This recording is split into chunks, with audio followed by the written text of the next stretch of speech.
Seventh contact, Tuesday, February 25th, 2 minutes past 6 p.m. Billy, excellent. I'm already looking forward to it. May I then also capture the inner furnishings, etc. on the film and take the flight with you that you have promised me? Semjase, you may fly with me when the time has come for it. However, I must not allow you to take even a single photograph inside the beamship. Billy did take photos later on. She also says here, perhaps at later times, but that is not for me to decide. At a later time, you may then maybe also take a picture of me. And that did happen on the big trip or the big journey, which also took place that year, where he was in their huge spaceship, the Great Spacer, as Billy calls it, absolutely gigantic spaceship, and where they took him actually to a different universe. He also took photos inside, and all those photos were stolen by Swiss military or military intelligence. And we know that because Bernadette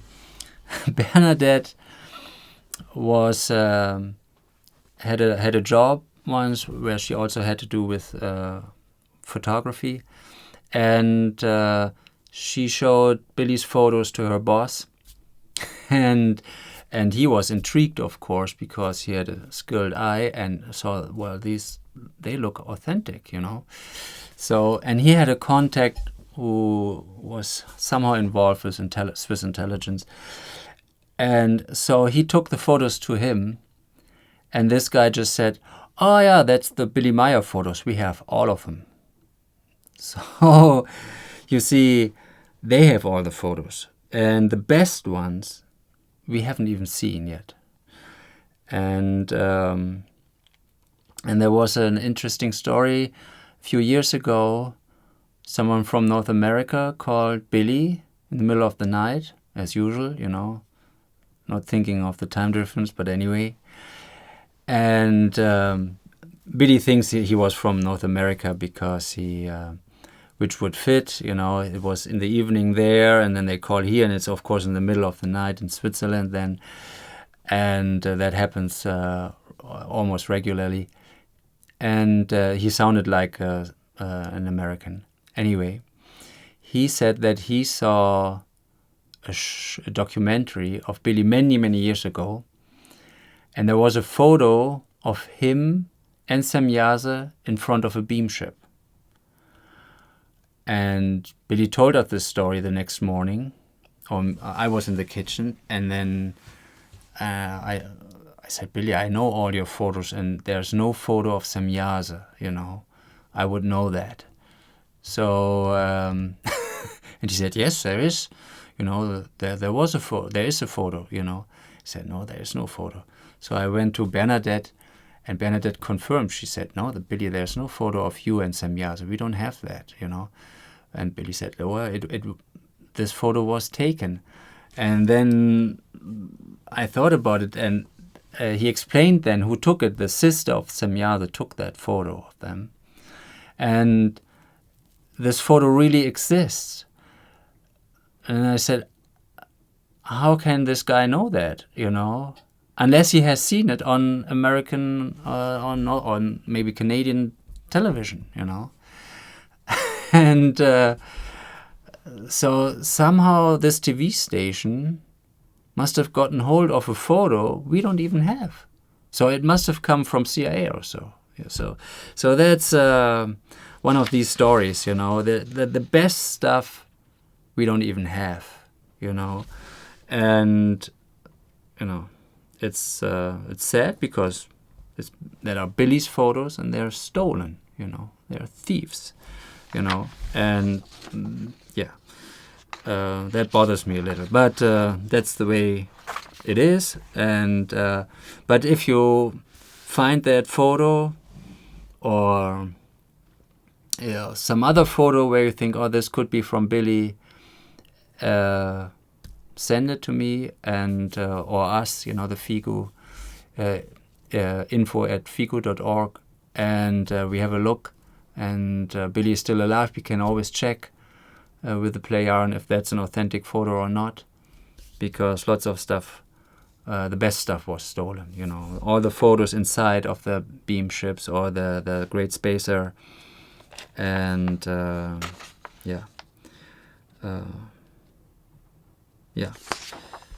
So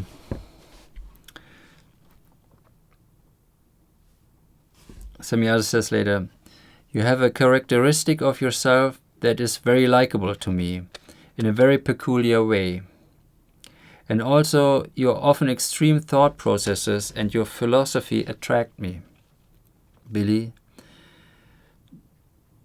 do you now just have to make me a marriage proposal, Semjase? Semjase, bursting out in loud laughter. Exactly. We would make a nice couple. I asked Billy about if he was married to Semjase or Asket maybe in a previous life, and he denied that. But there must be some connection, And then Billy says, but unfortunately, my humor is often perceived as a serious matter. Semjase, you are just far ahead of your time and think in other dimensions. So that sometimes makes it a little difficult,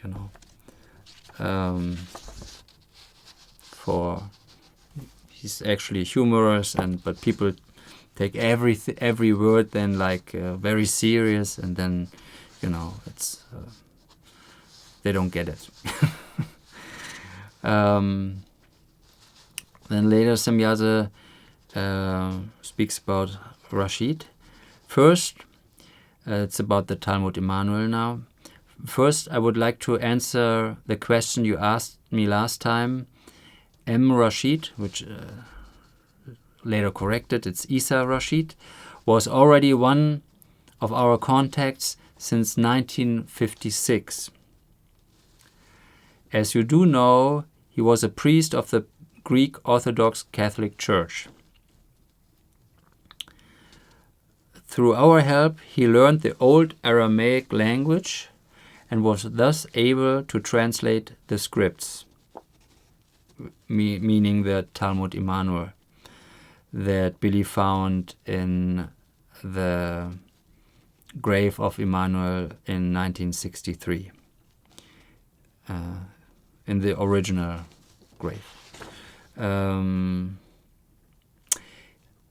He did this, so Rashid did this very correctly and made a German language translation that is indeed known to you. Through the reading of the original scripts, Rashid succumbed to pangs of conscience and suddenly no longer knew what he should acknowledge as truth. To the outside, he made the feigned conviction known that he would give belief to the Talmud, but in reality, the religion was too deeply anchored in him, and he suffered from pangs of conscience. And I can understand this very well. I was not a priest or so, but you will also most likely have periods where you don't know anymore what you shall believe, and that's because you're stuck in belief, and because we are not used to think logically, and the information Billy provides is so different that there is usually a period of confusion, and you have to think about it again and again, and look at it from different perspectives and search for information you can find about it that indicates it's true or almost true, or could be true, and find corroborating information and discover the truth step by step, and that is a process that is not so easy often, because you're also confronted with your own belief system and what you think is right. And then you discover, oh, this is a lie and this is a lie. And that is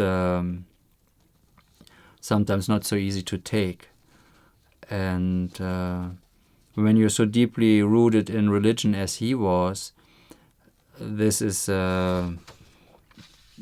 actually quite normal reaction, And unfortunately, however, Rashid became more and more entangled in his anxiety and began to divulge things that could become dangerous to him and the Talmud. And that's what happened. If you get entangled in this anxiety, then don't get caught up in it. Take a deep breath or several, and then take your time, and sit out the anxiety. I can assure you, if you just relax, then it dissipates also, and then you think about it some other time. This is kind of too terrifying to think about. Some other time, you can take it all in at once, especially the more religious, the more obstacles in general you have, So take your time then. His anxiety, however, was to blame for the fact that he locked all scripts in a wooden wall where they were completely destroyed by a fire just a few hours later when Israeli military invaded. Therefore, it was his fault that everything was destroyed. So this is the old Aramaic original script we are talking about. But actually, it is also our fault because we trusted him too much and expected too much of him, whereby the most valuable evidence could be destroyed, which could ever have revealed the untruth of the Christian and all the other sects and religions connected with it. But there still exists more than a quarter of the script of its German version, and it will also in this way be sufficient to bring the truth to light and free the human being from a deadly delusion. So think about that. She says that the religions are deadly delusions, and that it is. Wherever the Christians went, they conducted a genocide, whether it was in North America, in South America in particular, but also in Australia, in Africa, the Congo, terrible what happened there, but also other African countries, and it's religion based, So, but a quarter of it exists, and this is the German version. This is also still from Billy. It's in German, of course, but they couldn't print it, the book form, and that was in 1975, and the first version, and here all typed, and so here you can see a little, and so it says here, this is the first translation of Aramaic original script of Jmmanuel, follower Judas Iscariot, found in 63 in the true grave of Jmmanuel. And and then here it starts with, and you see this is not a very good quality, but they didn't have the money for printing a book. They needed 10,000 francs, and later on they got it, and it was printed. And there are several versions, and this is the German version. So this is just a quarter, or a little more than a quarter, of the Talmud Jmmanuel. And then this is this is actually the English no, this is the third version, right? And then here is the English version. There's also an earlier one, but get the one from 2011 and later, that translation, because there were many mistakes made because of his religious belief by Rashid, and Billy just copied it and didn't pay attention to it, to the context or the meaning. He just typed it off, and the player discovered that at some time, or someone else, and then so they had a copy of the original, and this part that exists in German was translated again from the original with the help of the player. And that is the 2011 version. And so this is the English version, that is twice as thick because it's German and English side by side. So if you want to read the true authentic translation of the Talmud Jmmanuel, then read the latest edition. And it has also been translated to Czech and also to Russian, and I will put the links in the description where you can get it.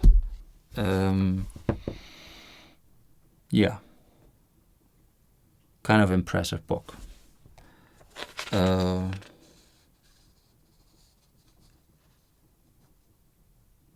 Okay. Then Billy says, thank you. Later on, I jump ahead a little because it's otherwise it's too much stuff. Thank you, but were you also honest when during our last conversation you kindly positioned me under the 4th main stage and the 5th sub-stage? I find that somewhat pompous and fantastic for me. If I let that be published, then I will be insulted as being a megalomaniac and a liar. And I have to look that up in German. That's when I talked in the 6th contact report about the different levels of evolution. And the 4th level is real life and living according to the creational laws and clarifying the spirit and the intellect. And there's also total reduction of any belief forms. And so then I asked Billy recently about it a couple of days ago. If this is like a universal list, it's wherever, it doesn't matter where you live on what planet. In the evolution of consciousness, religions will arise and belief systems. That's actually a natural creational thing that happens. And then later on to realize that is nonsensical, and not to believe, but to go by logic and facts. And he confirmed, he said, religions are on every planet in the evolution a problem. So to create permanent peace is, I guess it's pretty rare in the universe, because we destroy it over and over again. Or if you look at Malona, they destroyed the whole planet, or also on Mars, nothing there anymore, They could still have a nice planet, because there's lots of water underground. So they must have wasted their planet there, And we do the same, We right now, we pump so much poison in atmosphere and water, and many things cannot be corrected anymore, So it's really, really difficult mission to make people understand that religions are nonsense, and that they have to become rational and reasonable. Otherwise, we destroy ourselves, or large portions of the society, or also things we have created, and then it's destroyed again. So where then only some ruins are left, and then thousands of years people ponder what was there, like the Eye of the Sahara or so, which was discovered not too long ago, and or is discussed more and more, and in the internet, and there were all civilizations that are gone now, and they existed maybe for thousands of years, but then, people follow some weird belief, and then discord comes, and start fighting each other, and it all goes down the drain. So Semjase says Billy is actually much higher developed, so he's on the 6th level somewhere there, but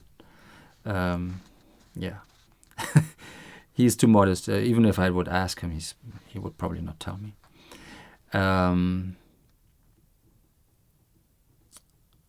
Semjase, do you think then that I'm lying, as you call this? Billy, not directly, Semjase, because I would rather like to put it this way, that you are perhaps so kind as to swindle me. Semjase, I have no necessity for such kind of things. I am not lying to you, and I am not swindling you. Such things are really far from me. And that describes very nicely how the Plejaren are. They are not lying. It's not part of their culture and mentality. Our society there's so much lying on every level, not only on politics or so, on every level, history, science, so much is kept from us, innovations and so on, which would benefit the planet and society. Also in the health sector, etc., etc., etc. So they have a completely different mentality, and they don't lie. It's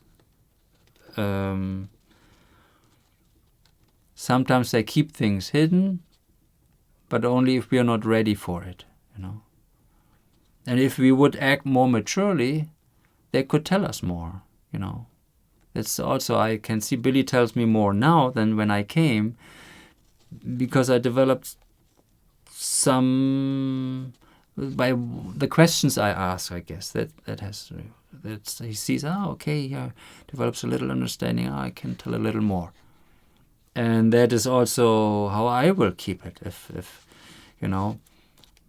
some people ask, there were a couple good questions, and okay, some people are really thinking, and then I can tell a little more. So it depends. It depends lots on the other one.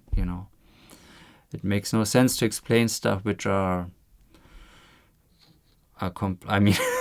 with Billy, pretty much everything is completely off the chart. But some is more off the chart than other stuff. Okay. Semjase, just let your fellow human beings insult you as a liar or a megalomaniac, since it will never hurt you. The most important thing is that you are very much ahead of your time and all human beings, and that you actually have to be included in the above-mentioned stages. So she confirmed that he belongs into that group, but actually he's much higher. Anyway, this alone is important because it is your advantage. You know very well that you appear to yourself as a stranger in this time and in this world. Your spirit and your knowledge, as well as your consciousness, are very far developed in relation to the spiritual teaching and spiritual concerns, and nothing like them can be found on the earth. Yet this is an unsolved mystery for us. And they're still asking him about this, and he still hasn't told them what the secret is. Swat knew it, and but there's no secret like what we would have to know or so, The creation energy form from Nicodemion is also in him, which is the important thing to know, and that he is a carrier of extreme wisdom, and he's here just as a teacher. And that's how you can learn the most from him, I think. This prophecies thing and so on, this is secondary. It's just a warning. That's what it is, to warn us what will happen if we keep going like that, So we are very lucky to have him, and quite a few of his prophecies have become already true, and and it will continue this way if we don't take corrective action. Semjase, Billy, should I now laugh, cry, curse, or be grateful? Semjase, none of all. You just have to accept the fact, nothing else. That sounds so easy, accept the fact. But if you learn to accept certain facts, like for example that you die, then it becomes much easier to die. But just to tell, I accept that, to accept it in your being, that is very difficult. And but if you can do that, then dying will be much easier. Especially if you live your life to the fullest, of course. And also when other people die, if you can accept that, sometimes it's extremely hard, to accept, especially a close person we have loved very much, then that is actually a great power, this to learn to accept things. And also in little things we have to do. You have certain duties maybe, and if you accept, I have to do that now, then it's much easier to do. instead of fighting inside and then procrastinating, I like to do that too, That's always an inner struggle. If you accept, okay, I have to do this now, do it now, Then you don't have to worry about it anymore. And it's out of your head, And the more you accept facts that you cannot change, many things become easier and lighter in your life. And then Billy says, I give up, otherwise I may end up going crazy. Semjase, a life form with your spiritual and consciousness-based state can no longer go crazy so easily, unless evil external Gewalt is used. That is true in the sense that if you're so wise or so, you don't turn into an idiot anymore or so, But it's always possible to devolve at some point, And also, everybody can snap,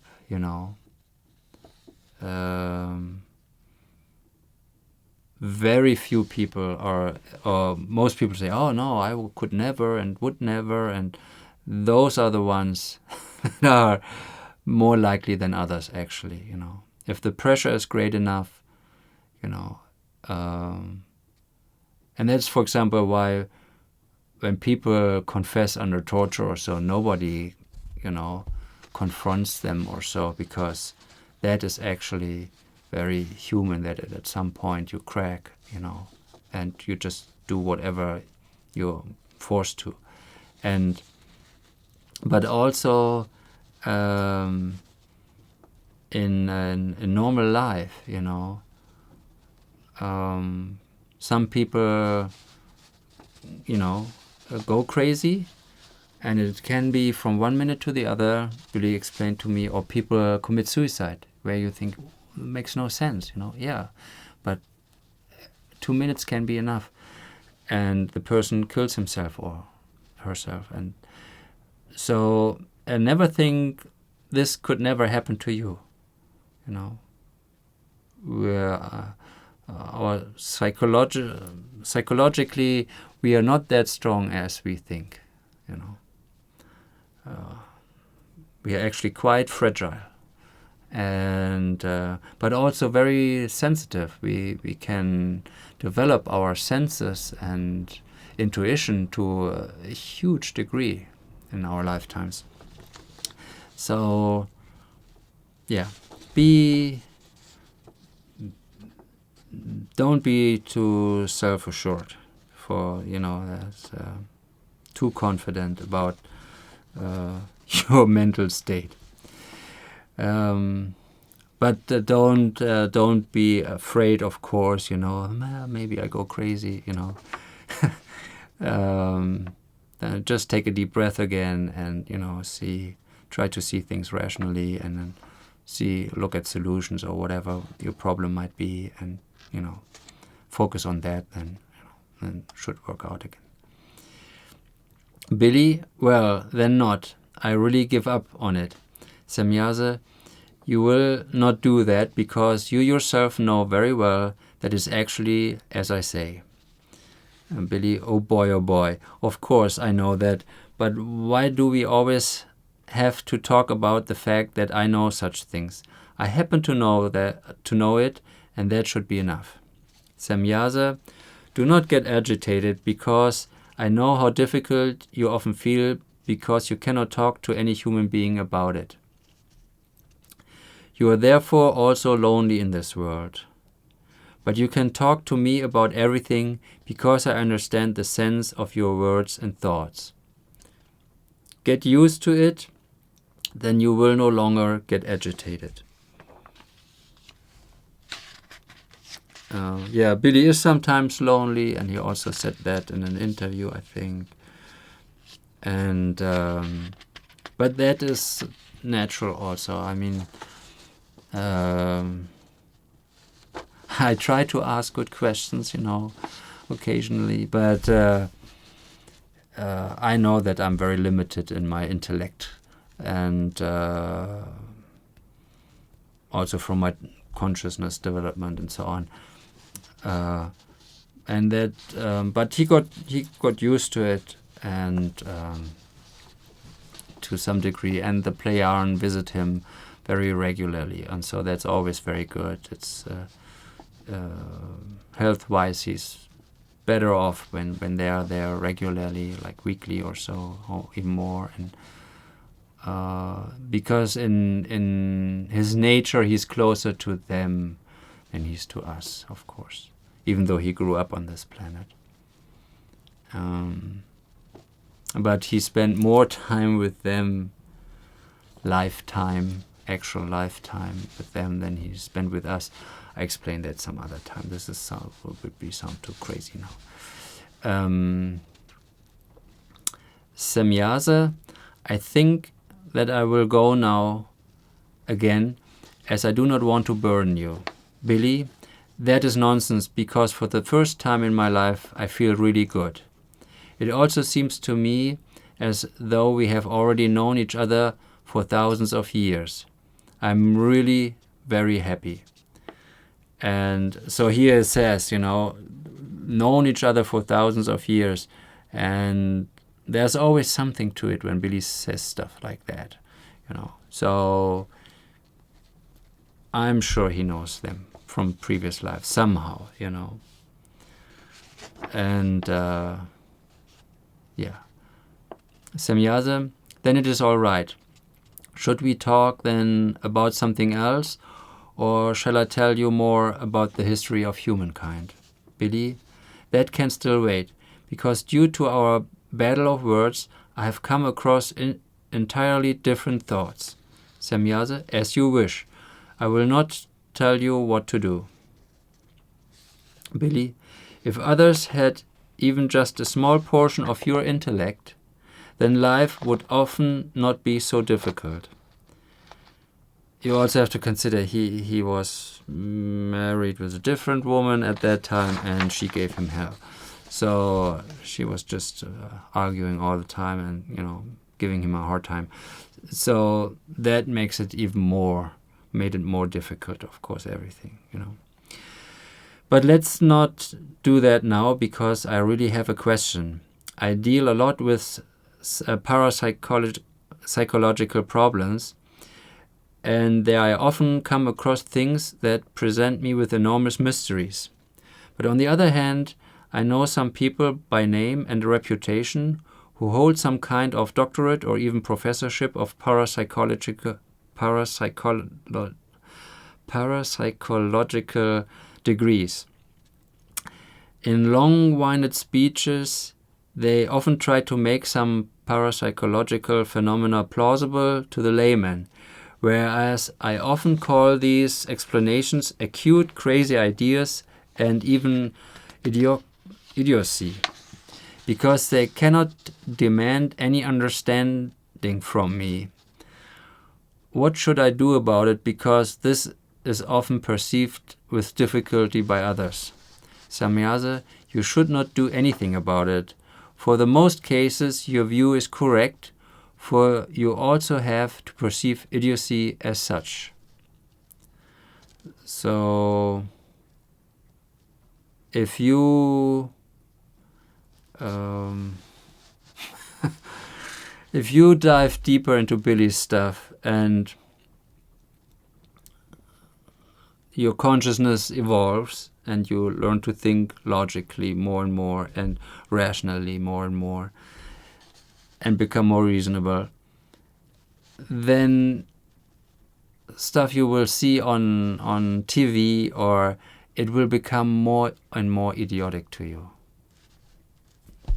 And that's simply the way it will be, and you also will experience more loneliness, because you will have fewer and fewer people you can talk to about this stuff.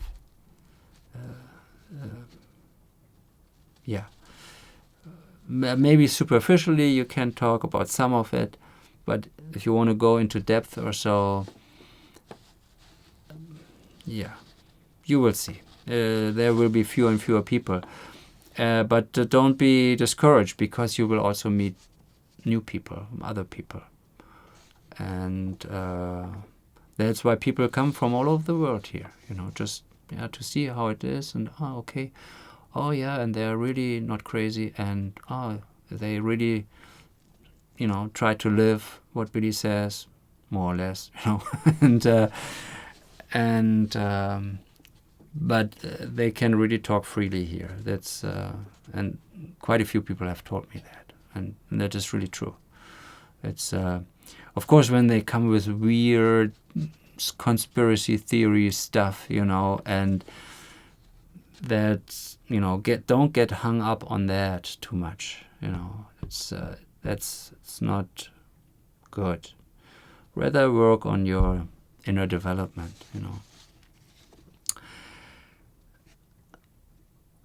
Then Semjase, this means that such an academic should have paranormal abilities at his or her disposal. Otherwise, he or she cannot be called a parapsychologist and will never be able to bring forward any fundamental cognitions in this area. And so our parapsychologists have, in general, no paranormal abilities. So they're just dabbling into a field of knowledge. They have no experience, basically, And that is in some other fields also, and even on university level. I mean, so that's for the Plejaren. You want to be a parapsychologist? Okay, show me your paranormal abilities, And if you don't have any, then forget about it, until you have some. Then we can see if you might qualify, And as a teacher, you just have to learn that stuff, and you can be a terrible teacher, but if you learned your stuff and you get your degree, you teach, Even if you're maybe, as a human being, completely unqualified, and cannot even lead anyone, not even yourself. So, that is. But I mean, it's not even wanted that children are taught properly. They might start thinking for themselves and question the government. So it isn't even desired at all. That children are raised rationally and learn critical thinking, really. Billy, what about the so-called spiritual healers? Semjase, countless of them are simple fraudsters and charlatans who only rely on the rock-solid, irrational beliefs of their patients and hangers-on, through which they unconsciously and in a belief-based manner heal themselves. However, there are also many who are actually capable of using their powers of consciousness for the well-being of their fellow human beings. Then they talk about Uri Geller, and Semjase says, he possesses certain mental powers, but which he himself is not able to control. Each undertaking of him necessitates certain consciousness-based powers of his fellow human beings. This means that he activates the powers of consciousness of many fellow human beings unconsciously, as he is unable to control this, and these human beings then, also unconsciously, assist him in his undertaking. His own consciousness-based abilities would not be sufficient for an undertaking. Billy, that's about what I've suspected. Semjase, do not be so modest, because I know that you have met the very core of it. You always present yourself as more unknowing than you are in truth. Just why? Billy, so without this dear fellow human beings, he would be a nobody and would not be able to apply his minimally developed abilities. This is typical for Billy, he doesn't want to talk about himself, so he just switches the subject matter. That's okay. However, to your question, I do not wish to answer. Semjase, sure, that's how it is. And then Billy says a little later, okay, I have known it, and I also think that I know that Uri Geller is a deceiver in this matter because he claims that he was staying in a UFO. In my view, he first became aware of UFOs in America. And then she says, no, he already was aware of that before in Israel, when he was still in Israel. But very many human beings already know that he is a beamship deceiver. And that's why his name is on many people's lips. In German is it, yeah. Anyway, so many more people are aware of it that he is not telling the truth. Semjase, the reason why I read this also is that I don't forget to say this. All these charlatans who say that they are in contact with extraterrestrials and who are actually liars, they distract from Billy, and that is really bad, because Billy is really in contact and he provided evidence, and they provide no evidence, or if it's evidence, it's flawed and it could be easily, in most cases, detected. And so they just want attention, and unfortunately they take a lot of attention, Billy, that he deserves, actually. It's the most important story we have on this planet. And yeah, and for many the UFO story is the biggest story, but that's not it. The biggest story is the teachings.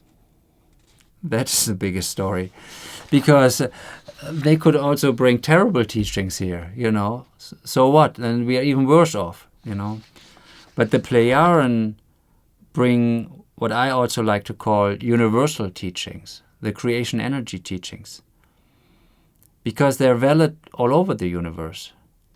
And that is existentially important to learn, But most don't get that, of course. Yeah.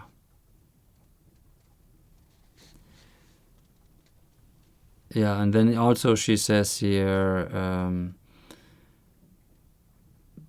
Semjase says, no, because he and his manager are willing to publish deceitful contact reports, which can be seen here to be untrue by mentioning his name. And then she also mentions George Adamski and Kay Michalek. And so, as I said, they create a lot of harm because the truth cannot get through on a wider basis because they get so much attention,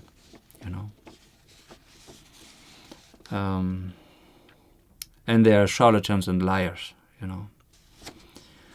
I don't know if Uri Geller later published contact reports. I don't think so, but anyway, that's not so important. The important thing is that the attention gets away from Billy, is taken away from Billy.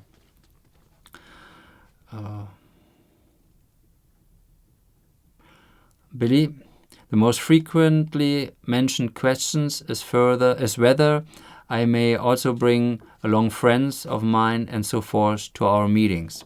Semjase, that cannot happen, unfortunately. The reasons for this are well known to you. If I would allow that, then we could totally, officially turn to the whole of humanity. However, I have already talked at length about the fact that we are not yet doing this and will ever do so, or will ever do so. Yeah. And in the case of Ascot, for example, because the people behaved respectfully in India when Billy was in this ashram, and they saw Ascot's beamship on, as Fobol Chang said, about a weekly level, so very frequently. He was there for months, 3 months or even longer. And they saw Ascot and Billy walking around the compound quite a few times. And because nobody ran up to her and bothered her, because they knew that she was from this beamship, and but still nobody bothered them. They left them alone, and then there was no problem.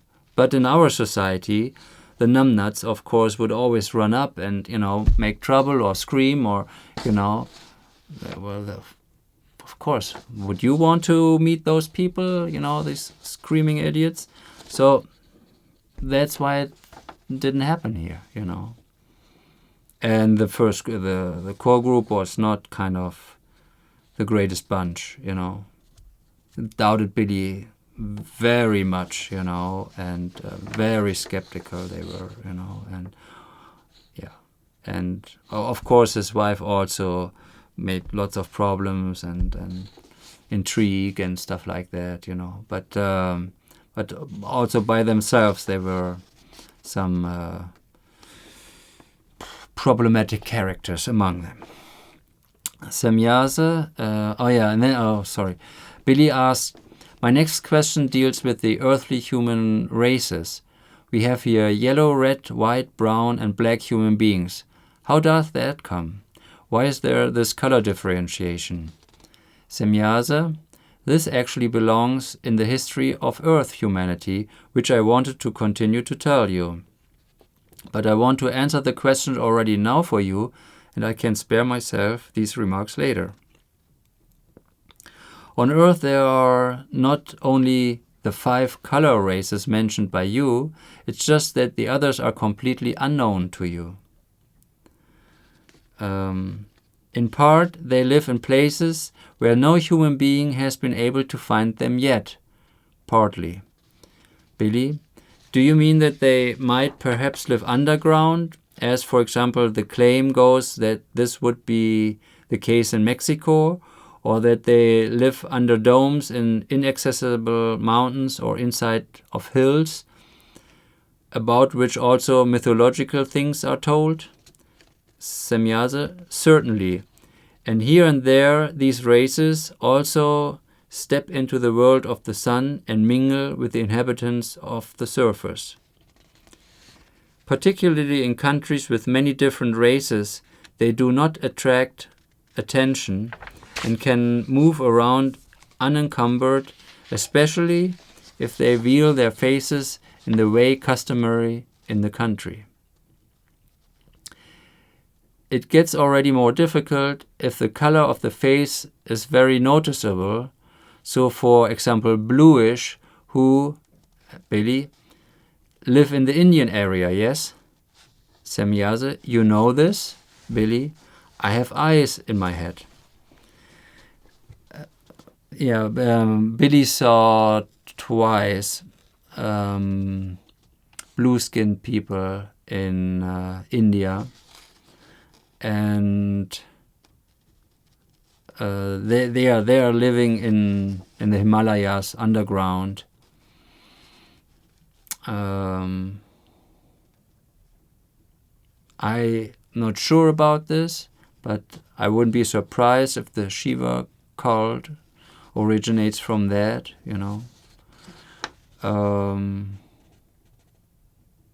Anyway, yeah. And they have real high tech,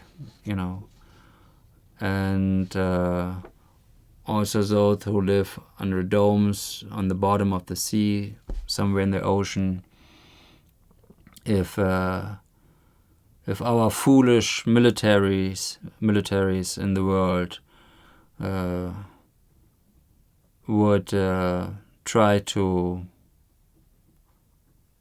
get too close to them, or bother them, the consequences could be drastic, If they retaliate, they just take over the world. It's peanuts for them with their technology, And yeah.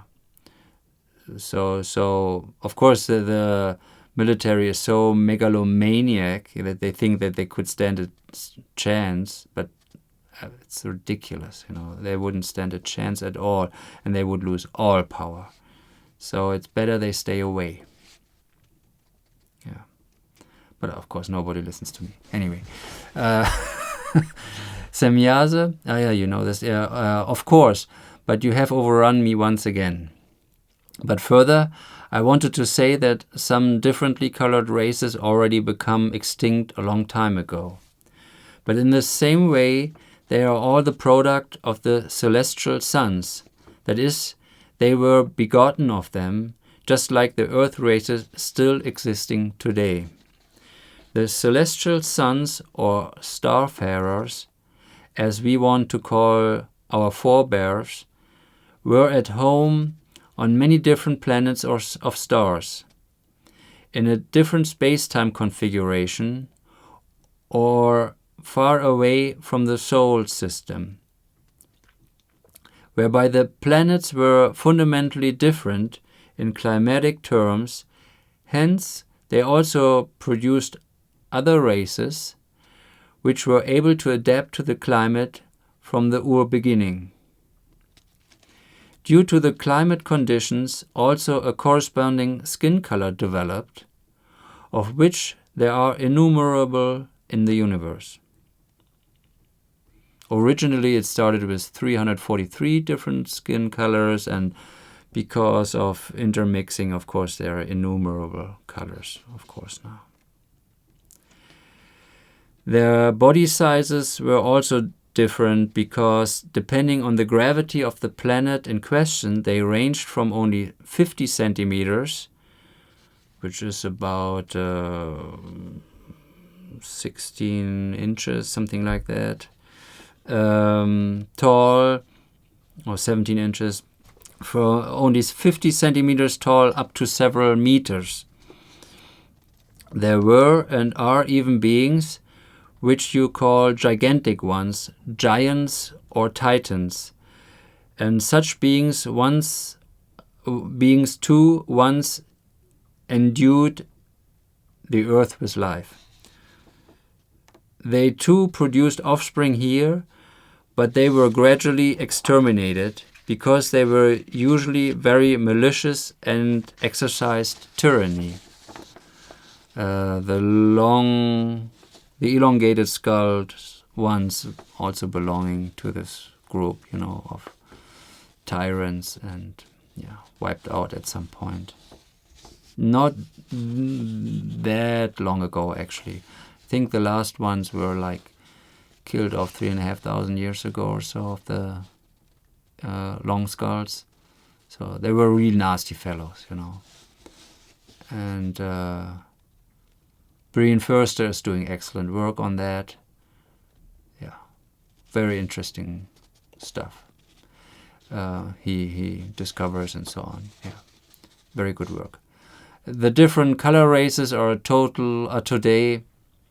The different color races of today are thus descendants of our variously colored forebears, who came from different planets of different stars. Billy? So then today's human beings on the earth are not actually created on the earth alone, and they neither are descendants from the apes. Semjase, do you actually believe in this ape-human being theory? Billy, I'm not stupid after all. My intellect tells me something different than the crazy brain of a Darwin, who has brought this horror tale to the world and fraudulently underpinned it with falsified bones of apes, which to this day has been concealed and kept secret by the responsible persons. Semjase, I did not regard you as stupid. Billy, I did not mean it that way.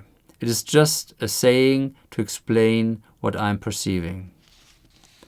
What I'm feeling would be better to say. It expresses more how he feels. Semjase, oh, I see. Well, you're right with your view that the human beings of the earth are not descendants of the apes. They were partially begotten by our forebears, who also mixed themselves with earth beings, who were simply called Eves at that time, a designation that means nothing other than, Billy, the bearing women or one giving birth. Semjase, sure, but once again, you beat me to it.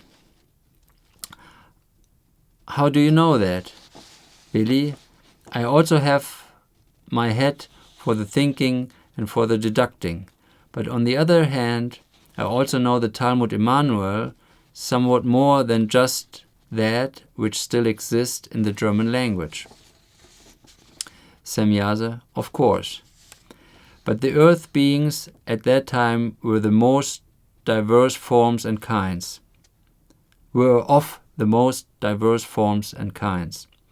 Some of them were completely wild creatures of human-like forms, some of which had been marooned on the earth in earlier millennia by our forebears, that is, their descendants.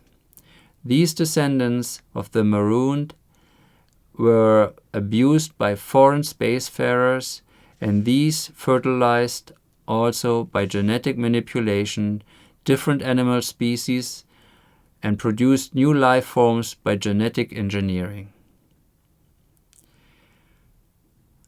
Yeah, that is, there's a lot more in it than we know, of course, and but I'm sure it's not pretty. One of these, by the way, is the ape, being still known today, which represents a human-animal mutation, namely the pan-paniscus, bonobo, pygmy chimpanzee. Thus, the ape being is descended from the human being, not vice versa. So you can see that things can also devolve by mutation, and that's what happened in the case of the apes. Your researchers and scientists have already found many in-between mutations between humans and ape beings, but usually only as skeletons and partial skeletons. These in-between mutations, part human, part ape being, are known to the human beings under names such as Africanus, Peking man, and Neanderthal, and so on. 4 different species of them have survived over all past millennia, and their descendants still live today, although no longer in large hordes, but only isolated or in very small groups. They are so wild and shy that human beings will hardly ever see them. The human beings have coined special names for them, Yeti and so forth. Billy saw a Yeti once with Swart, but he said there were so few left that now maybe none of them live anymore. And the Bigfoot is another one, and the other 2 kinds I don't know. Bigfoot he never saw. Actually, there are quite a few Bigfoot stories in Northern America, and but they are smarter than apes because they know to stay away from humans, So they must have some communication skill to tell or communicate to their next generation to stay away from humans, Apes don't do that. If you go into the jungle at some point, if you know the area and so on, search long enough, you find gorillas or orangutans and so on, And so they're smarter, but Bigfoot certainly still exists in North America, and the others I don't know.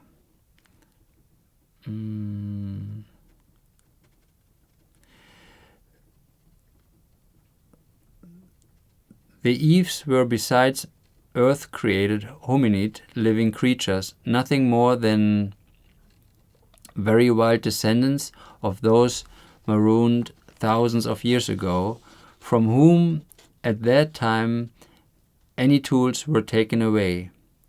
They were like wild animals that lived in large hordes. When our forebears finally settled on the earth, they broke a strict law and inflicted Gewalt on these beings.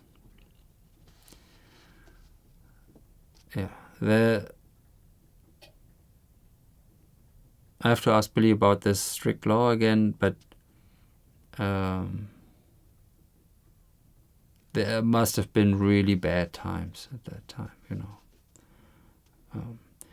This means that they cast a spell on the female beings who, despite their wildness, were somehow beautiful and mated with them. That is a no-no. That I know. That's like a no-no for extraterrestrial groups to kind of mate on other planets, I think that's the strict law. But anyway, from this the first higher developed forebears of today's human beings emerged. They were called Adam in the old language of the forebears, which means human being of earth. So now that's what Adam and Eve comes from.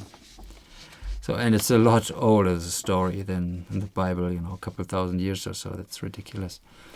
Anyway, for the first of them, this designation then remained as his name, and you still use it today. But since our forebears were mixed races of different colors and sizes, they of course also produced different colors and races of different sizes completely according to their characteristics. The smallest ones were 50 centimeters tall, while the largest and most vicious ones reached some 12 meters.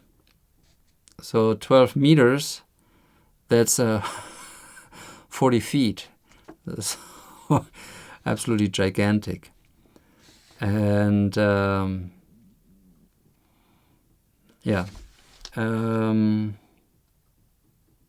Brunhilde once saw a guy that was like 17 feet, about 15 feet. He was standing at our house, and she saw him twice actually. The day before she saw him already, and then the following day he was standing at the house, and smiling at her, and there was no problem. And when she approached him, she wasn't afraid, He disappeared. She just looked down for a split second, and when she looked up, he was gone, But it was not her imagination or so. Billy confirmed that that's Andron and that guy, and another person who was very against, a night watch person here from the military, and I think the military. And he was very against Billy, and he saw Andron also, and not at the same time, of course, but Yeah, and he committed suicide because he couldn't process it, or didn't want to process it, So you see how much how much attitude makes your life.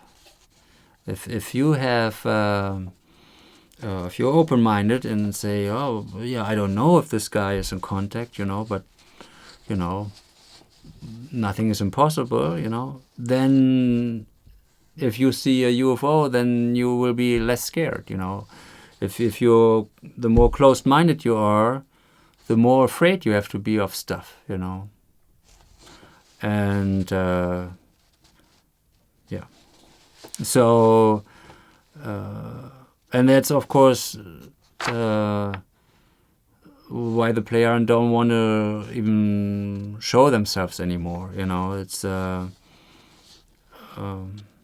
because people reacted so irrationally, and so yeah, you wouldn't want that somebody kills himself because you just show yourself to him, or your machine, So yeah, that's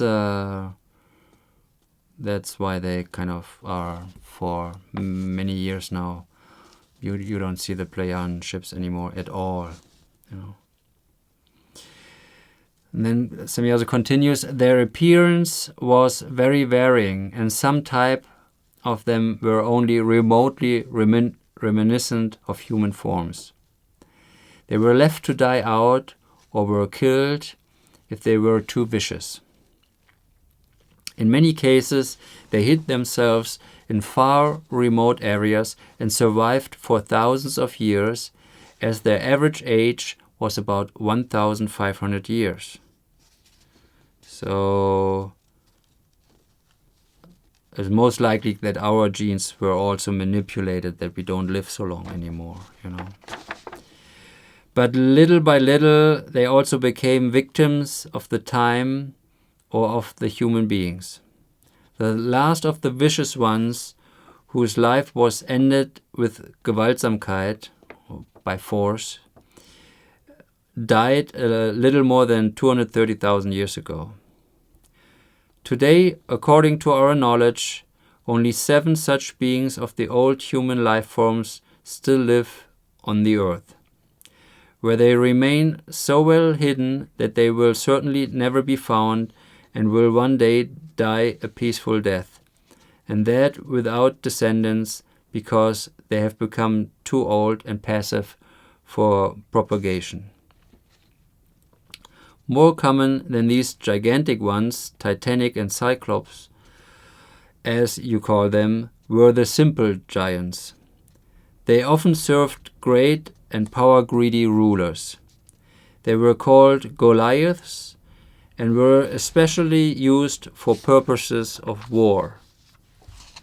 So that is also still very present in our genes somehow, I guess, We love war, on this planet. Billy, thank you. That was very detailed, Semjase. But now I still have a question about the future. Can you tell me a few things about the future which lie ahead for the human beings and the earth? Semjase, now you are really putting me in a quandary. For many things it is good to know them in advance. For many things, however,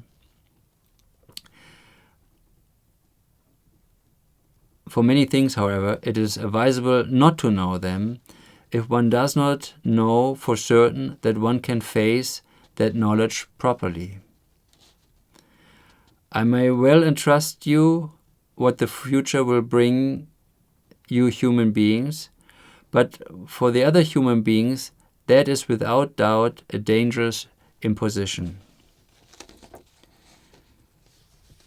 That is true. I can tell that from my own experience, because Billy told me about a specific event in the future. I will not see it. It's a little further in the future. And he even told me the year. And I had, for some month, I was thinking a lot about it. because it will be very devastating for the Earth. And then at some point I did what he does. He writes again and again that he forgets about it, when he is told stuff. And so I started to do the same. I said, I can't change it anyway, and so forget about it. And then fairly recently I was thinking about it again, and then I almost forgot the year. What year was it again? And then I did remember.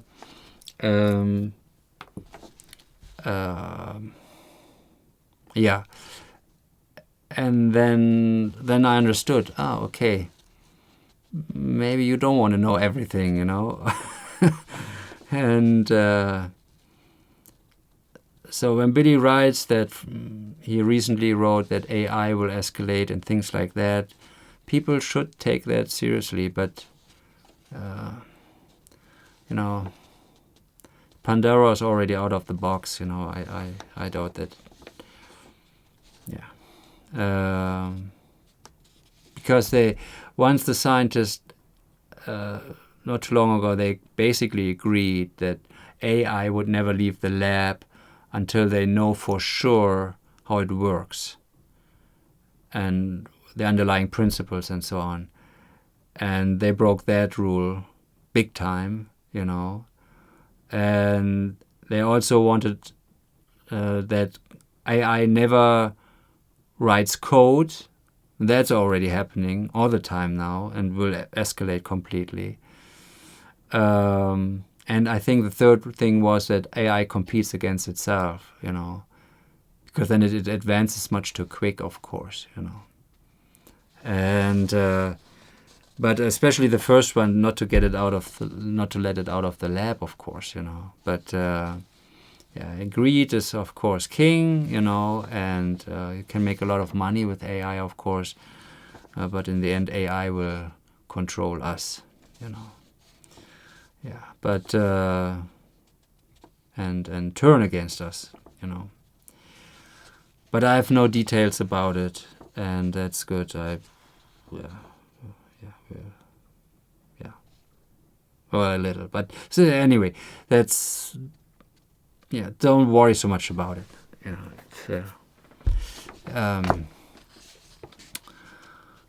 Because then you start thinking about it, and you get into this loop, and that's not good, So you become unproductive, and So focus on what you can affect.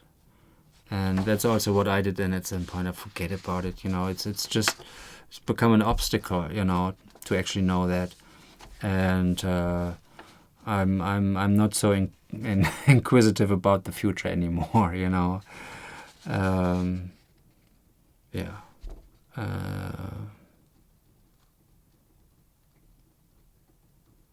But of course, the more logical you learn to think, you will know yourself, of course.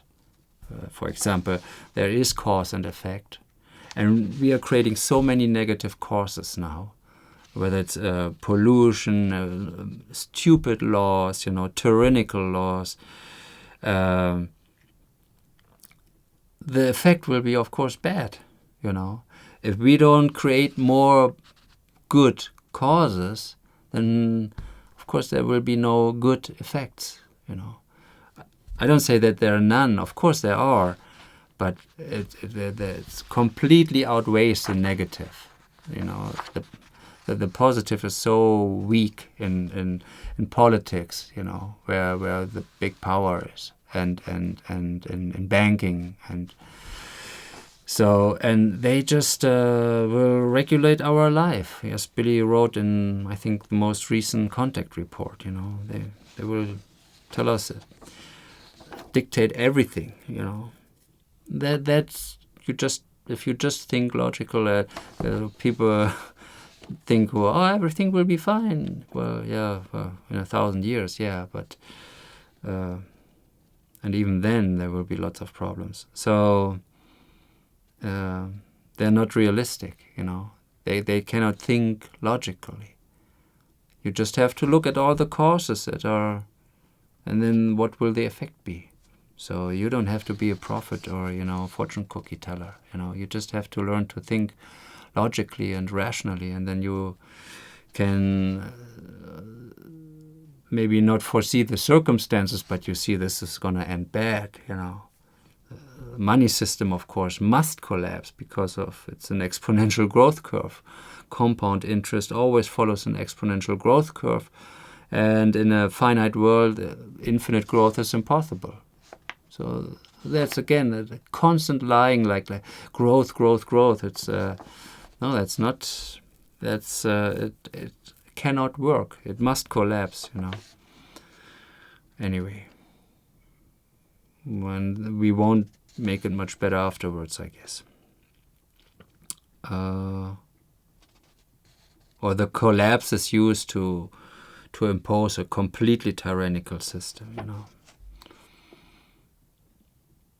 Yeah, where were I?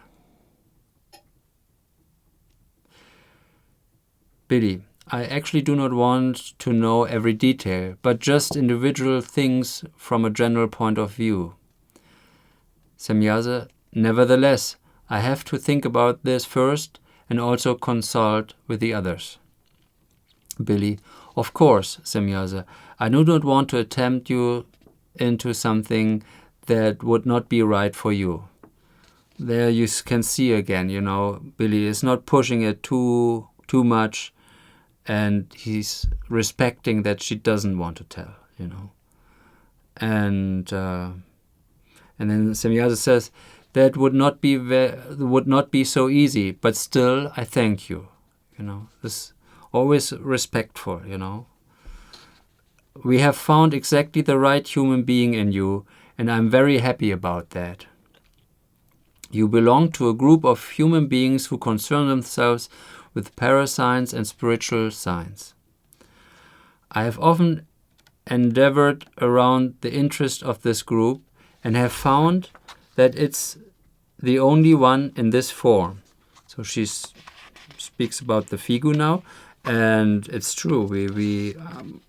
I think the Figu is very unique in its attempt to be willing to look at parapsychological things and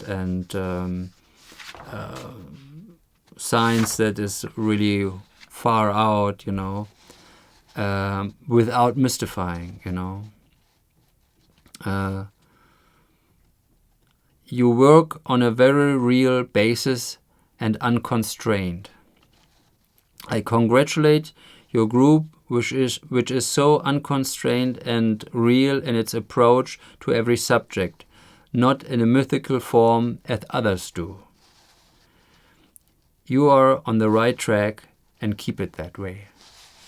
And that is different. There are also parapsychological groups and so on, but it often drifts into this mystical stuff or weird ghost stuff and so on, you know. So we are no Ghostbusters here, you know. So it's great entertainment, but, you know, it's the approach is logic and trying to put it on a scientific basis, you know. Even the spiritual things Billy explains, you know. Billy, thanks, Semjase. May I still ask you another question, or was that your farewell speech for today? Semjase, you amuse me with your peculiar sense of humor. Just keep asking, as I still have some time. A moment ago, you just mentioned our group. That's exactly where my next question comes from. The same as some others before. How are things regarding the world of spirits and the so-called electronic voice phenomena? Are you able to give me exhaustive information in this respect? Semjase, not in the way you would like. Nevertheless, I can explain to you some details which you may pass on. There are unfortunately many things that a human being may only come to know after he has become spiritually thinking, and the spiritual knowledge and spiritual essence of wisdom have developed into the must-have form. So basically that you must have some basic wisdom, that you are ready to understand these things. Therefore, I have to conceal many things, unfortunately, also from you. A world of spirits, as you called it, does not exist. There are only the fine-fluidal worlds in this regard. These are worlds that are located in other dimensions and harbor bodiless spirit forms.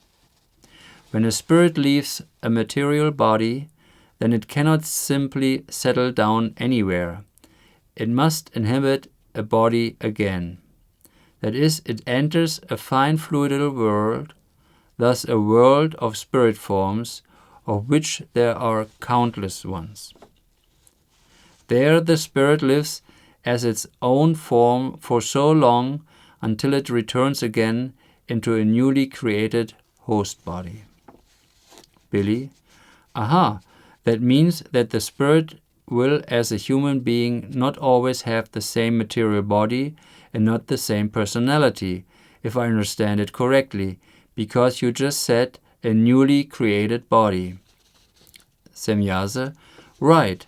This means that every spirit form normally has a residence or body that is specifically tailored to it, in which it lives through its life in material form. Over an entire main period, one can thus observe that the facial features of the host body are not always alike, and that they therefore change very noticeably. This applies until a high spiritual level is reached. Not with very low, but with very high spiritual levels, the faces of all host bodies of the various spirit beings begin to resemble each other. So when a guest body has died, then the spirit leaves it and normally enters a fine-fluidal world.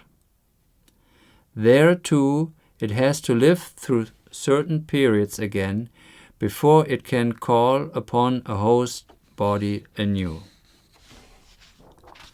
So that's what I explained. When people remember past lives, it means that they haven't spent enough time, because the overpopulation is so excessive that more and more spirit forms or creation energy forms are pulled into this dimension, and so their time in the afterlife, or whatever you want to call it, or the fine-fluidal world, is cut short, and that is not so good. So they tend to remember a past life because they haven't really kind of processed all of it,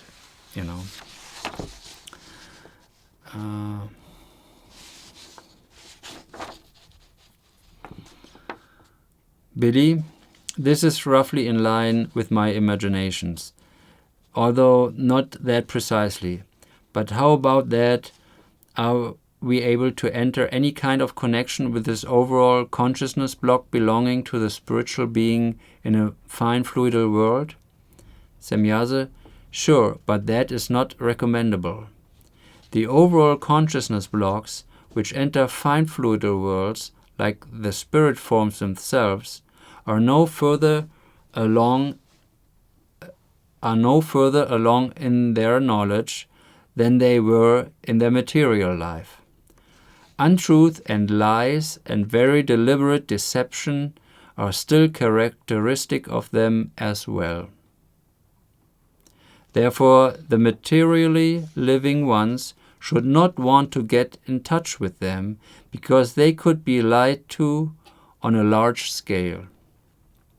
It would be better for the living ones to increase their knowledge through their own consciousness work than to aim to acquire it in this way, because in many cases they would only be led into the unreal. So there are also games with that where you play with that stuff, and so it's better not to do that, and to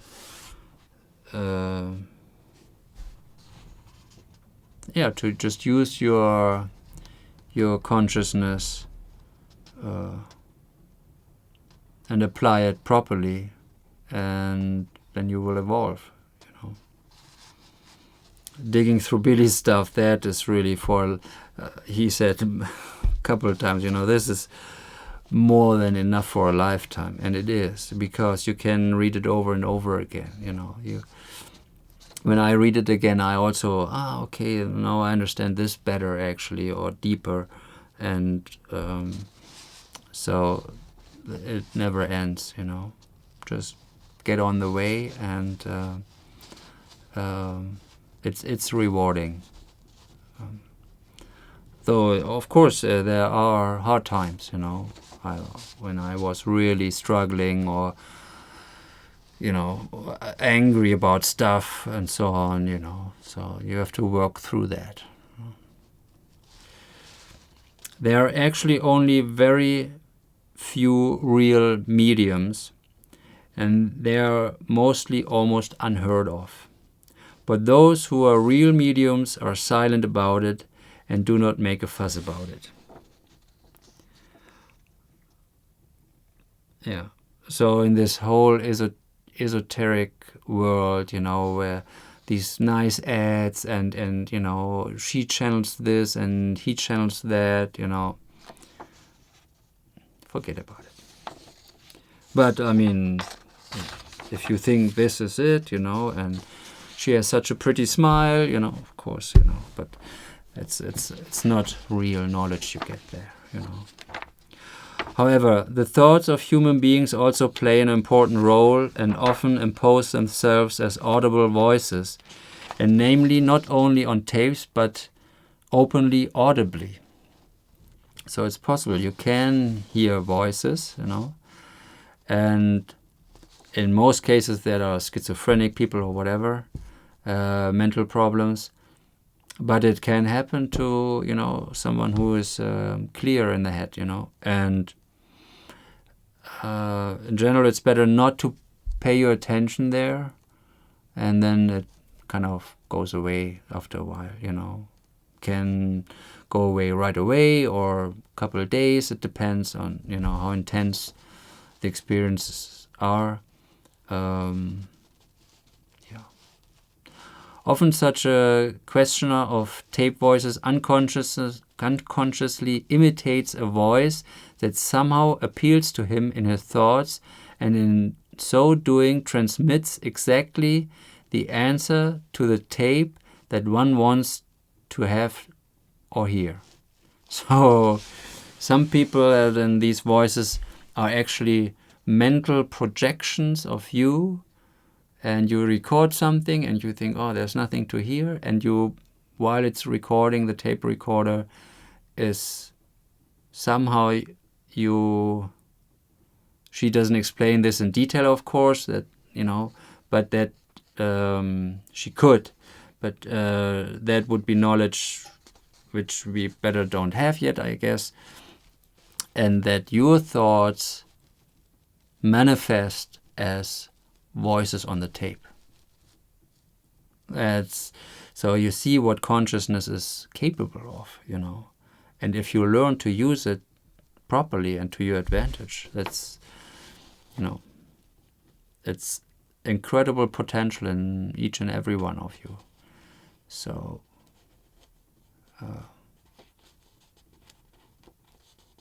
go for it.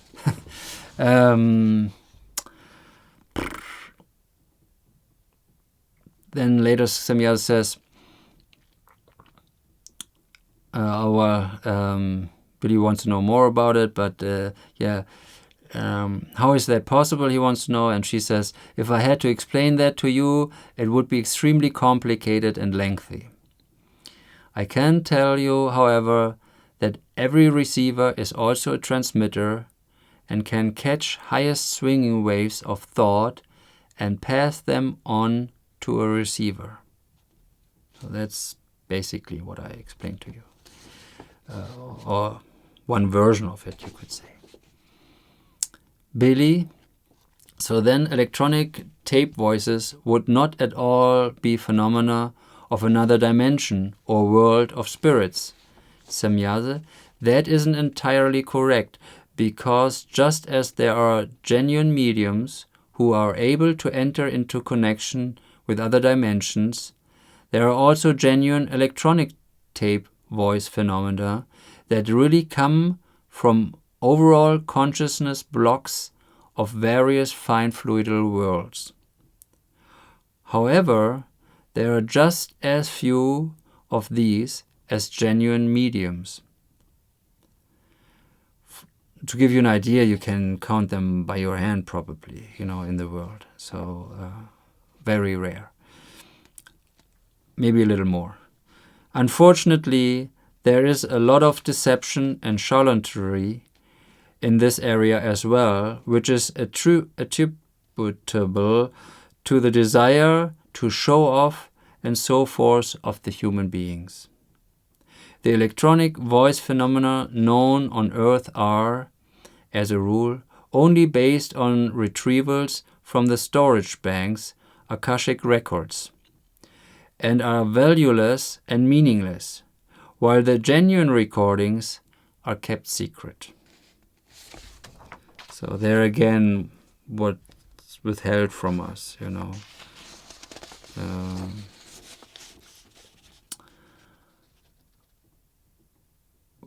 again, for reasons of power, of course, If you understand the power of your consciousness, that weakens certain secret societies that are,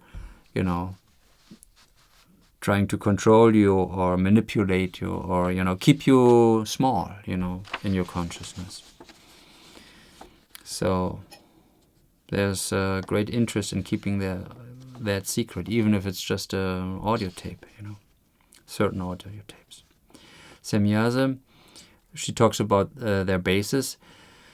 We have our bases on the Earth as well as on many other planets where we stay continuously. We also have such a base in this country, Switzerland. It is located high up in the mountains near ... So she doesn't say, but if it's high up in the mountains, it must be in the south of Switzerland because that's where the high mountains are. And there I have my main whereabouts when I am on the Earth. And now this sounds, I'm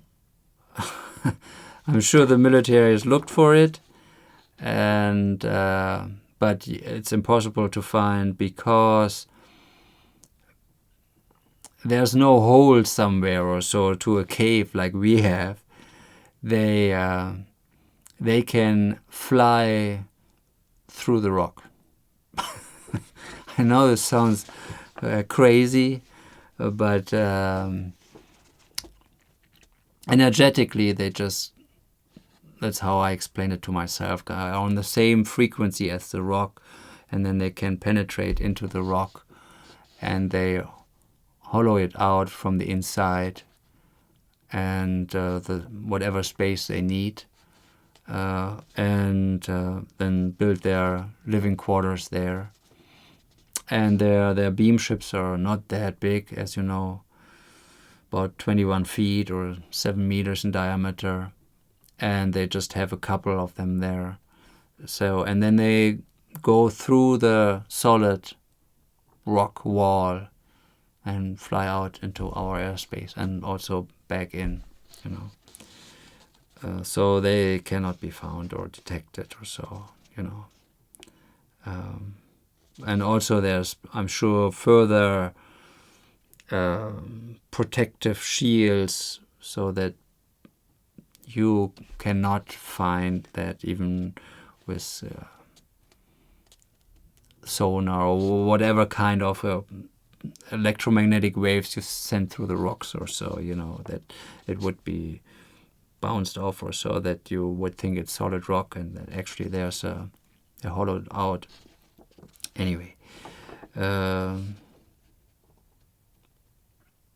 however, they had like several stations, and I know that they also had 3 at some time. There was in North America, in Switzerland and Asia, and now it's only the one in Switzerland. And when Billy dies, they will leave that one too, and they will only come sporadically, and I have a look. However, we also have some other important stations that are distributed all over the world. But they are all built so securely that it would be impossible to find them if one does not know them exactly. However, I'm very often on the move and have to fulfill my tasks on a wide variety of worlds. I also often go to visit my home, as you tend to say, and so I also often spend time on the Pleiades, as we call them for the time being. Pleiades, as we call them for the time being, as I explained already, is because they are not from the Pleiades. It's the direction they are from, but they are from a different space-time continuum, or a different dimension would be even better to say. And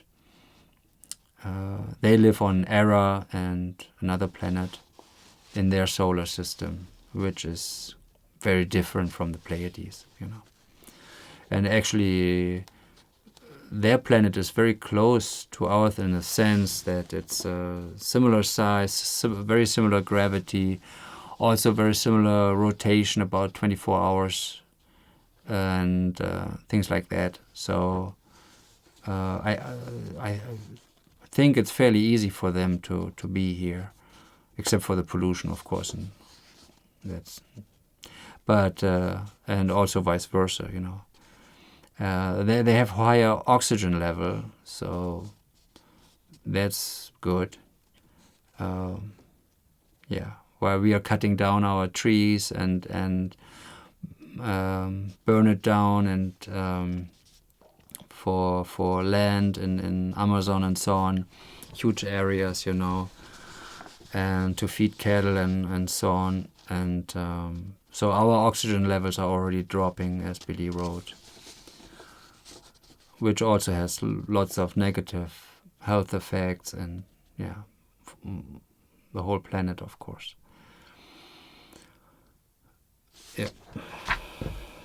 Then she says later on, spirit beings do not transmit music to the living ones. So, and there's a nice story about Giuseppe Tartini, an Italian composer. He wrote the Devil's Trill sonnet, and it's said that he saw the devil in a dream, and he played the violin, and it was absolutely fantastic, the piece he played. And he played so virtuously that it must have been the devil. And when he woke up, he wrote down what he remembered, but it was not be even close to what he heard in his dream. And it was basically he composed it in his unconsciousness during his dream, during his sleep. So again, it shows what the consciousness, or in this case, the unconscious, is capable of, And also this devil, that's all his projections, So it doesn't come from some other world or so, There's not the devil or some other being stepping into his dream or so. That's all nonsense. it's he projected that dream. We all do. Whatever we dream, that's our own projection. And he composed this incredible piece. I put in a link of the Devil's Trill, and you listen to it. It's a beautiful piece, and so he composed that in his sleep. So yeah, that's almost a way to brag. I composed that in my sleep. I don't even have to be awake. So it's that's just one example how you can, in your consciousness, create great things. Also scientists who have breakthroughs in that, or find solutions to difficult problems they have and cannot solve for years, and then in their sleep they relax, and the unconsciousness solves it. They dream about it, and then suddenly they have the solution. And also my teacher once, Trill Nobo, he had these dreams of a dance, and it's several dances, but one is called the dance of the Vajra, or Vajra dance, and it's very complex. Just to learn the steps takes you 2 weeks, and of a course, not just in the evening, but all day you're learning it, and then you just know the steps. And so he retrieved all that from his dreams, and that was quite impressive, and it's a beautiful dance. So it shows you, if you can learn to dream lucidly, that means you wake up in your dream, you can meditate, or you can solve problems, or it's you can use then that time consciously while you're unconscious. And so that can be very useful. So so to learn lucid dreaming, that's a very useful thing. And I cannot dream lucidly. It's I sleep like a stone, which is not such a good sign, but that's the way it is. But you can learn that, and And then Semjase also says, magic is based on consciousness-based plus and minus powers. Billy, thus good and evil, or in other words, positive and negative. And Semjase, I have already said that you are most accurately oriented and knowing about it. I don't know too much about that. I didn't have time to talk to Billy before this.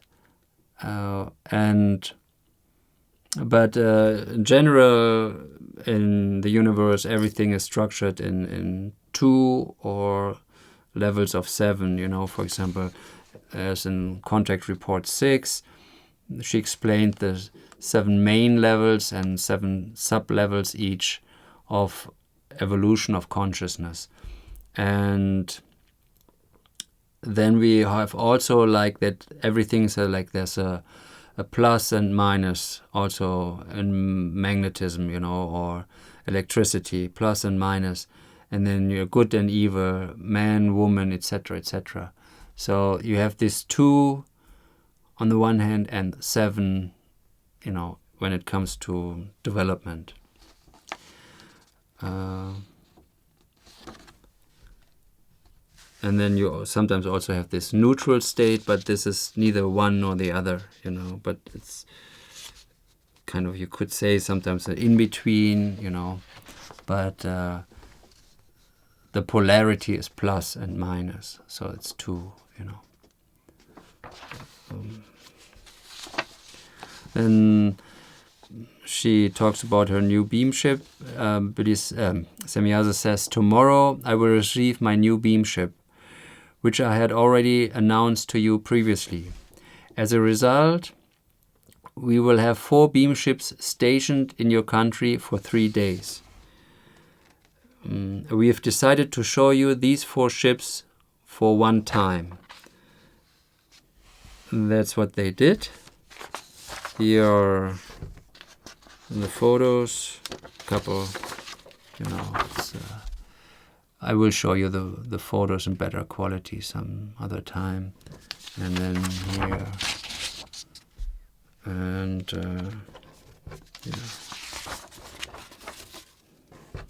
this is here, and then also this is really close, which is strange to me that the shield of the ship didn't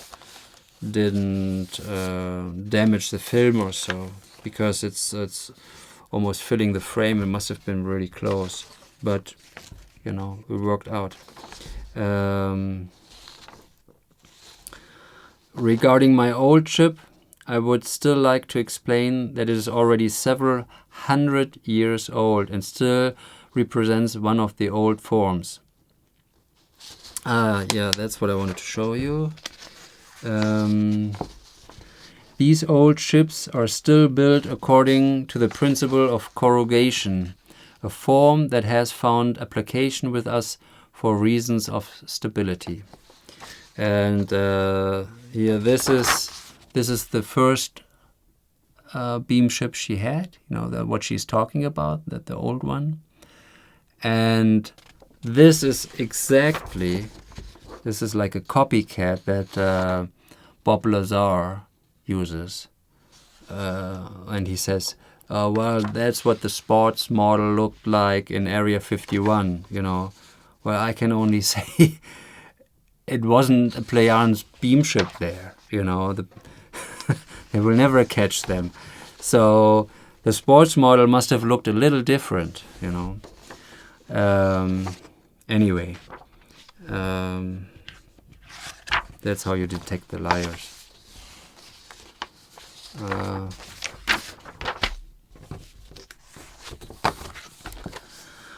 Semjase says later, you know the path to take. It leads via Mr. Carl Veit, whom you had supplied with your contact reports.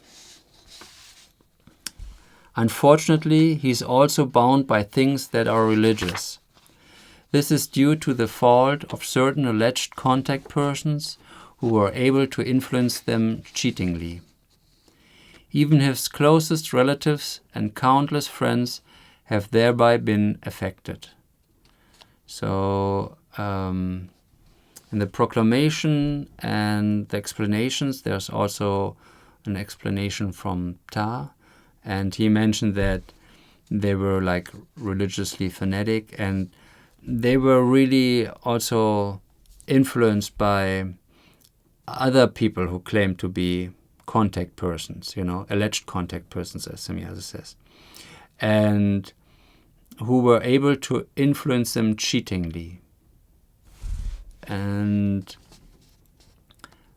so they asked Billy to be taken to Era and, that stuff, And they might have not have asked that if they hadn't been so negatively influenced by this lying contact person, And so there's another example, because Billy was supposed to give a public talk, and then they came, you have to tell that the Pleiadian or Pleiadian at that time, are on the mission of God here, and he said, no, I'm not going to do that because that's not true, I will not say that. And then they said, oh, then you cannot talk, I cannot give you a speech. And so you see this chain effect. If they hadn't been so negatively affected, they said, well, it would have been nice if you would said it, but you can talk anyway, But then they said no, okay, and that they asked for this, that they're taken to Era and can live there. It's, again, also how selfish, And I mean, what do they have to offer? You know, they have these idiots then among them. You know, so I mean, you just start thinking it through, how stupid that is. But you know, that's the religions. You know. Semjase also talked in this contact report. In particular, it concerns chlorofluorocarbons and bromine gases, which smell very bad and, in contrast to the term of the human beings of Earth, are designated with us and in our language as poison gases and not as chlorofluorocarbons. It is dangerous that these poison gases reach into the ozone layer of Earth and slowly decompose it. It is already damaged and destroyed at an average extent of 6.38%. Billy wrote then in 1975 a letter to the governments and TV stations and so on. And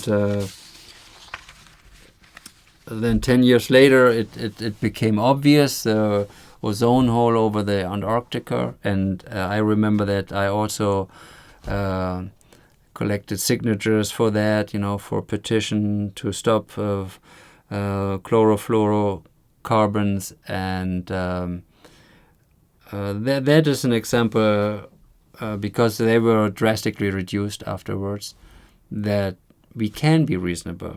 It's possible on this planet, you know, and the ozone layer is still decreasing, but much slower, and or the ozone hole got quite a bit better, you know, closing up, but still, since the population grows exponentially. There are so many more people, so much more stuff is produced, and then also more of this poison gases are also produced. But it's an example that we can do the right thing, you know, if there's the will, you know, and we can be reasonable. Billy wrote this letter in 1975, and there's also a funny anecdote. Then when Jaime Maussan found out about him in the 80s, and he made his first show about Billy in 1984, he knew all about this. And then also at that time, it became more and more public knowledge that we have this problem of the ozone hole over the Antarctica. And Jaime Maussan traveled with scientists to Antarctica, and they said, "What are you doing here? You know, scientists, you know." And he didn't say that he knew about it from Billy, you know, but I said like, "Oh, I'm interested in it, and you know, I heard about it," and you know, and they were all surprised that he knew about it, and that's because he read Billy's stuff, you know. It wasn't known in the public yet, widely known, you know, that came a little later then. And so they were surprised how he could know about it. And it's the same with you, you know. Billy readers know more, you know. And if you read Billy's stuff, you will simply know more. And while the others are confused about this and that, you know how things are, you know. So that's that amusing story I found, you know. So that was a long one, and I could sometimes tell even more, but it takes time to get into it, and it's a re-education process that is not accomplished in a few hours or so, you know. It'll take you weeks to read through some stuff and think about it, and months actually, you know, and it took me years, you know. So, but if someone is committed or very open-minded, you know, then you can get through a lot of stuff in a couple of months and learn a lot and verify through the internet and stuff. So, or just think about it and observe in nature, Yeah. So, see you next time.